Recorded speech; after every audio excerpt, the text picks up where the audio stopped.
Breaking news చూస్తున్నాం. ఏపీలో YCP ఎన్నికల వ్యూహం బెడిసికొట్టింది. మార్పులు చేర్పులంటూ వేసుకున్న ప్లాన్ జగన్ కు తలనొప్పిగా మారింది. రోజురోజుకి పెరుగుతున్న అసంతృప్తుల జ్వాలలతో అయోమయంలో పడింది వైసీపీ అధిష్టానం.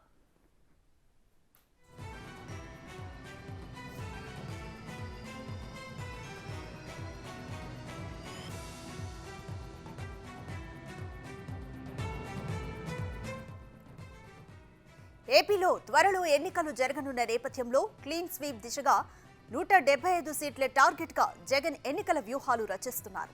ఇందులో భాగంగానే మార్పులు చేర్పులపై ఫోకస్ పెట్టారు. దీంతో పలువురు నేతలు పక్క చూపులు చూడగా మరికొందరు పార్టీకి గుడ్ బై చెప్పి భవిష్యత్ కార్యాచరణను మొదలుపెట్టేశారు. దీంతో పైకి అంతా ఓకే అని గాంభీర్యం ప్రదర్శిస్తున్న వైసీపీ అగ్రనాయకత్వం లోపల మాత్రం ఆందోళనకు గురవుతోంది. కాగా మొన్నటి వరకు 40 మందికి టికెట్లు లేవన్న అధిష్టానం అసంతృప్తుల జ్వాలలతో బుజ్జగింపుల పర్వం మొదలుపెట్టింది. ఈ మేరకు 40 నుంచి ఇప్పుడు 20కి కుదించేసింది. ఆ 20లో రాజ్యసభ సభ్యులుగా, మిగిలిన వారికి రాష్ట్ర స్థాయిలో పదవులు, ఎమ్మెల్సీలుగా హామీ ఇచ్చి బుజ్జగిస్తోంది.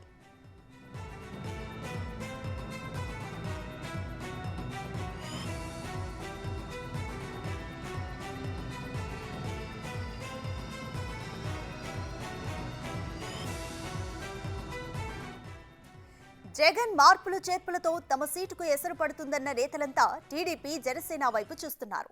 నెల్లూరు, ప్రకాశం, అనంతపురం జిల్లాల్లో నేతలు సైకిల్ ఎక్కేందుకు సిద్ధమవుతున్నారు. ఇక ఆర్కే రాంబాబుతో పాటు పలువురు ఎమ్మెల్యేలు పార్టీ తీరుపై విమర్శలు గుప్పిస్తున్నారు.